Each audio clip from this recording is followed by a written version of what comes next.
donations attached to your programs, and each program shows exactly what it received and gave out. We open projects. We open a program. Alongside its budget and invoices, the program now has its own donations tab. We open it. At the top it sums what the program received against what it disbursed, leaving the net to the program. Below is every donation attached to it, cash received, goods received, and disbursements.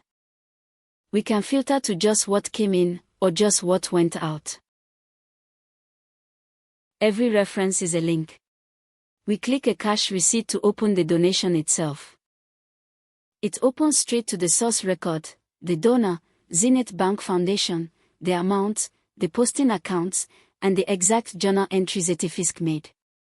We close it and open a disbursement. This one is a disbursement to Hope Primary School, the goods issued, their value, and the matching journal. So from a single program view, management can open any donation, received or given, straight to its source.